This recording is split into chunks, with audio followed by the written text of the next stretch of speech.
সৌভরি মুনির আশ্রমটি কোথায় ছিল? এখন যেখানে ওই কালীয়নাগের কদম গাছ, ওই জায়গাটাতেই ছিল। আপনারা বৃন্দাবন তো যাবেন, যারা যাননি গেছেন যারা তারা ভালো দেখেছেন, আর যাদের যাদের মিস হয়ে গেছে আবার যাবেন। কারণ বৃন্দাবন যাবেন আর ওই কদম গাছটা দেখবেন না, তাহলে বৃন্দাবন দর্শন অসম্পূর্ণ। সেই জন্য অবশ্যই যাবেন, দেখবেন, যারা যাননি তারাও যাবেন। যেখানে ওই কদম গাছটি আছে ওটাই ছিল সৌভরি মুনির আশ্রম। সৌভরি মুনির নাম আপনারা কেউ কেউ শুনে থাকবেন, কিন্তু তার মহিমা সবার জানা নেই। শুনে রাখুন, এই সৌভরি মুনি এত প্রতাপশালী মুনি ছিলেন। মানধাতা বলে একজন রাজা ছিলেন।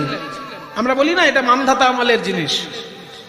মানধাতা হচ্ছে একজন প্রাচীন রাজা। সেই মানধাতা রাজার পুত্র যুবনাশ্য। যুবনাশ্বের যখন 50টি কন্যা হয়েছিল, সবাই রূপবতী গুণবতী। কন্যার পিতা হিসেবে কয়েকজন ইতিহাসের বুকে নাম রেখে গেছেন। তাদের মধ্যে একজন হচ্ছে দক্ষ রাজা, যার কন্যাদের তুলনাই হয় না। আর এই যুবনাশ্য, যার 50টি কন্যা।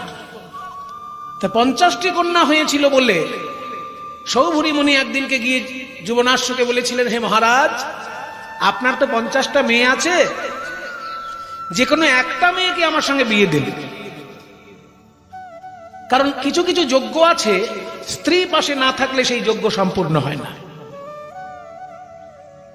আমাদের ভারতবর্ষের মুনি ঋষিগণ এত সমাজ সচেতন ছিলেন যে স্ত্রী পাশে না নিয়ে যজ্ঞ করলে সেই যজ্ঞ অসম্পূর্ণ।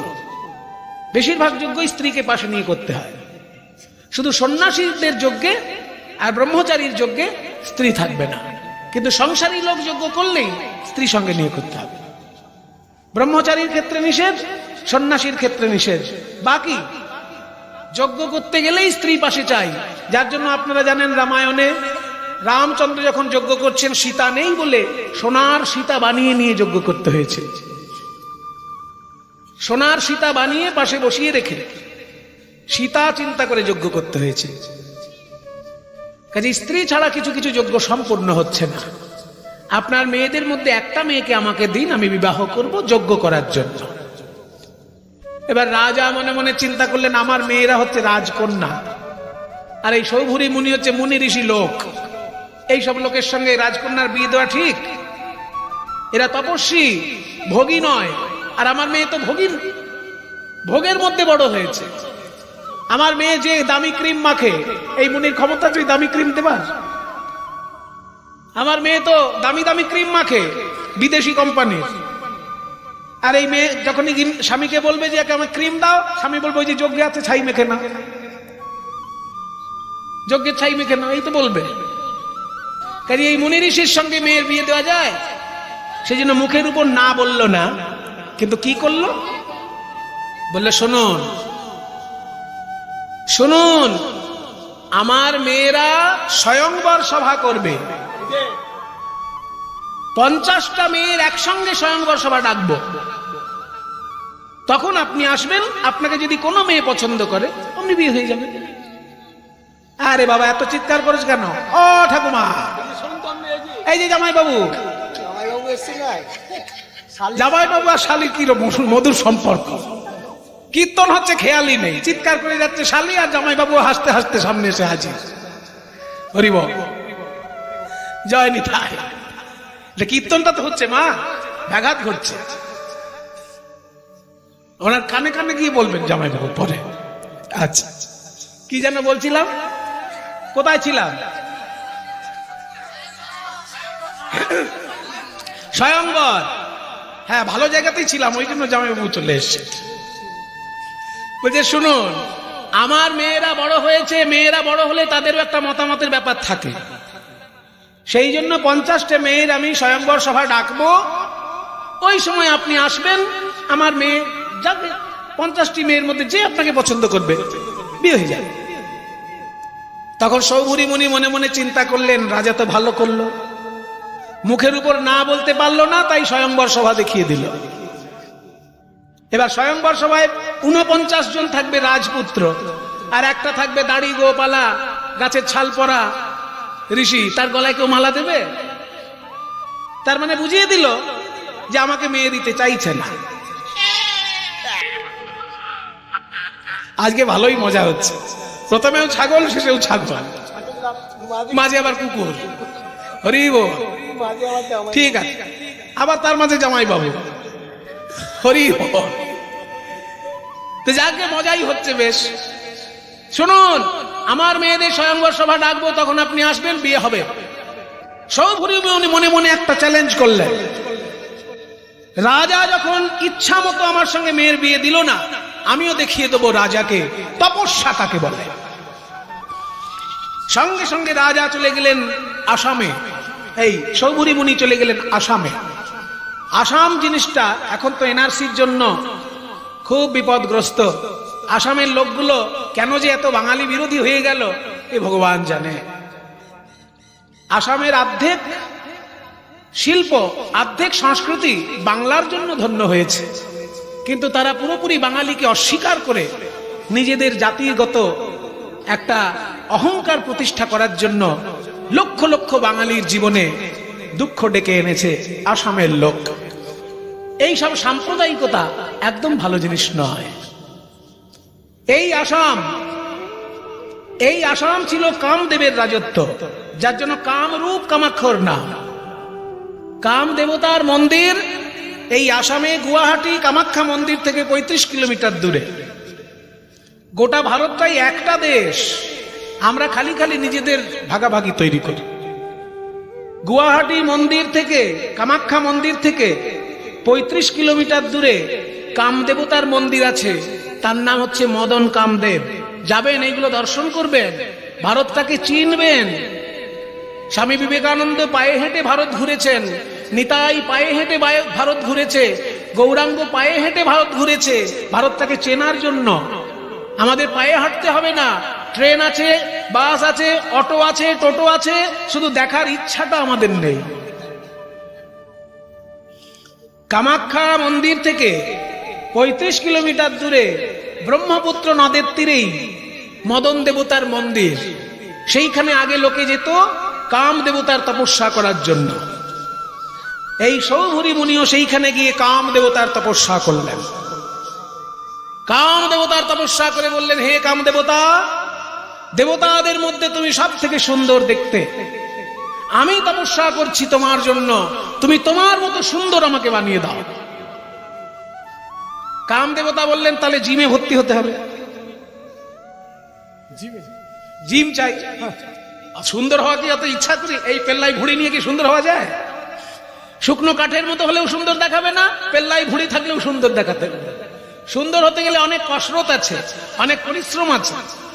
তাহলে আপনি আজকে থেকে শুরু করুন সুন্দর হওয়ার সাধনা। সেদিন থেকে কঠোর তপস্যা করে ওই সৌভরি মুনি এত সুন্দর রূপ ধারণ করল, কাম দেবতার মতো সুন্দর হয়ে গেল। যখন 50 জন মেয়ের স্বয়ংবর সভা ডাকা হলো, তাদের মধ্যে সৌভরি মুনি এসে হাজির। কিন্তু এত সুন্দর দেখতে হয়েছেন তিনি যে 50টি কন্যা কোন রাজপুত্রের গলায় মালা না দিয়ে 50টা মেয়েই একসঙ্গে সৌভরি মুনির গলায় মালা দিয়েছে। এই হচ্ছে সৌভরি মুনি। কাজী তপস্যা কাকে বলে রাজা যুবনাশ্বকে দেখিয়ে দিয়েছে। বলেছিল যে আমি আপনার রাজত্ব চাই না, শুধু একটা মেয়ে চাই, তাও ছেলে খেলা করার জন্য নয়, পুতুল খেলা করার জন্য নয়, যজ্ঞ করার জন্য। তখন আপনি দেননি। এই ছেলে বস, কথা বলিস, বসে যা। তখন আপনি দেননি। এখন 50টি মেয়েই আমার স্ত্রী হয়েছে, আপনি কি করলেন? সেই 50টি মেয়েই হয়েছিল সৌভরি মুনির স্ত্রী। এত বড় তপস্বী এই মুনি ছিলেন। সেই সৌভরি মুনির আশ্রমে এই কদম গাছ। গরুড় এসে যখন অমৃতের হাঁড়ি রাখলো একটু বিশ্রাম নেবার জন্য, কি দেখেছিল জানেন? তখন ওই যমুনার জলে শোল মাছ খেলা করছে। বাবা বাবা বাবা বাবা, বড় শোল, ছোট শোল, মানে পোনা মাছও আছে, আর হ্যাঁ বড় মাছও আছে। তা জল খেতে জায়গাটায় নামলাম, এখন দেখছি জলের সঙ্গে যোগও আছে। তাহলে জল হয়ে যাক আর যোগ হয়ে যাক। এই বলে তখন গরুড় ওই শোল মাছগুলো ধরে ধরে খেতে লাগলো। তাদের মধ্যে একটা মা, বাকিগুলো সন্তান।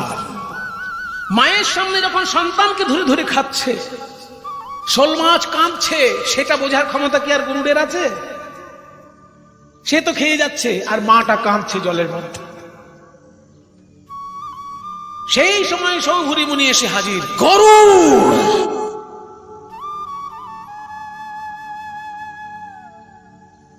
কে আপনি? মুনিবর। আমি মুনি ঋষিকে খুব ভয় পাই। আমার ভয়ঙ্কর শক্তি, ইন্দ্রের সঙ্গে যুদ্ধ জয় করেছি, কিন্তু মুনি ঋষিকে আমি খুব ভয় পাই।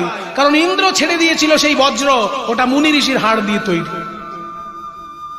আপনি আবার আর এক মুনি। কে আপনি? আমার নাম সৌভরি।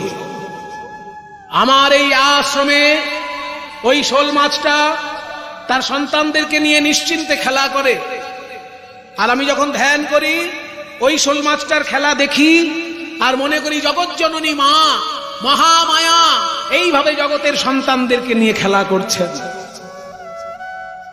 আর তুমি কিনা আমার আশ্রমে এসে হিংসা করলে, মায়ের সামনে সন্তানকে হত্যা করলে, ওই শোল মাছের সামনে তার বাচ্চাদেরকে ধরে ধরে খাচ্ছ।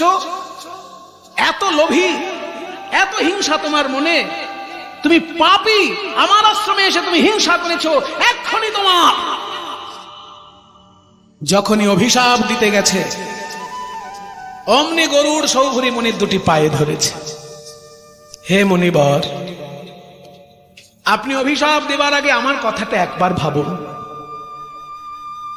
আপনি অভিশাপ দিলে আমি তো মরে যাব, কিচ্ছু করার নেই, কিন্তু আগে আমার কথাটা একবার ভাবুন।